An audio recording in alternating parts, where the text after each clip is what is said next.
a living map of the world's food supply. We think of our job as changing the system of agriculture. This is the future of business. I watch CNBC. Welcome back, everybody. The House of Representatives is poised to vote on the impeachment of President Trump this week. For a look at this and other stories driving the D.C. political agenda, let's welcome Alaska Governor Mike Dunleavy. He's an ally of President Trump. Governor, thank you for being here today. It's good to see you. It's great to be here. Thank you. You sat down with President Trump yesterday. What was it that you talked about? What did you learn? Well, several governors and myself and some of his staff sat down. We talked about regulations. We talked about what's happening with the trade agreements. And basically, we just had an overview of what's happened the past several years in terms of the overall U.S. economy. And things are all looking pretty good. What do you think about trade in particular? That's been front and center for our viewers, kind of watching what's happened with that. To give you any insight into how he's thinking about China right now? Well, he's still working through that process. I think they're on the verge of solidifying this Phase 1 agreement, and that's going to be good for Alaska and America. Alaska trades with China. It's our biggest trading partner. Next is Japan. And we ship over a lot of seafood, for example, to the Far East. So we get this first phase wrapped up, and then we dive deeper into the rest of the agreements. I think it's going to be really good for this country. The House is poised to vote on impeachment this week. What's your feeling of the proceedings? What do you hear from your constituents back in Alaska? Most of Alaskans, most of our constituents support the president. The president's been very good for this country. Back when he was elected in November of 16, the Dow was about 18,000. It's now about 28,000. All the numbers are looking good for the country in Alaska. So our economy in Alaska is improving. Our unemployment rate's at record lows. Our GDP is up. And it's the same for across the country. So it's going to be hard, I think, for folks on the left to convince the rest of the country that this president should be impeached. And the economic indicators, like I said, they're hard to beat.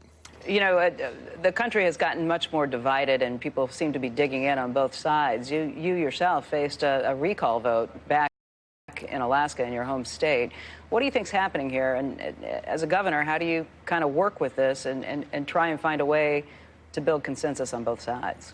Well, you know, the impeachment was being talked about in some circles before the president even took office. And we all know that it started immediately after he took office in earnest. In my case, we were 2.5, 3 months into my first term. There was a talk about a recall.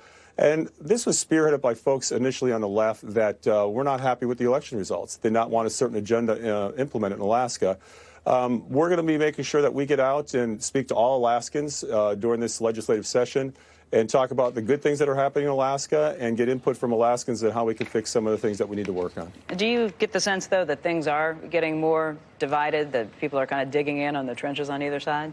I think to an extent, you know, folks are as you say, digging in certain respects, but the average American and the average Alaskan wants us all to work together to move the country forward and move the state forward. And that's my intention. In speaking with the president yesterday, he would love to be able to work with the other side, the other party, the Democrats, on a whole host of issues. But this impeachment and to some extent the recall effort up in Alaska is a distraction away from doing the business for the people of both Alaska and this country. You tweeted to Elon Musk recently about the Cybertruck, said you'd love to have him come build it in Alaska. Did you hear back from him? Not yet. We're going to reach out to him again. We believe that Alaska produces our minerals and rare earths better than any other place on the planet. Our environmental regulations, our permitting process are very stringent. And so we take care of the environment. Mr. Musk is going to need, as other manufacturers are going to need, our rare earths, our elements, our materials, our minerals. And so we do it better than anyone. We'd like them to come up, take a look at Alaska. I know that he has a proving ground up in the central part of Alaska for his vehicles. And so we're gonna talk to a number of folks about the good things that Alaska can do We like those EVs too, Governor, but please keep drilling.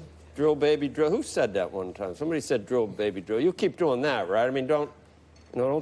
You got some good hydrocarbons up in the in Alaska too. That's a lot of the economy. Yeah, absolutely. We have a renaissance in the North Slope in our oil patch. We used to be producing about 2 billion barrels or 2 million barrels per day. Just a few days ago, we produced, I believe it was our 16th billionth barrel of oil. And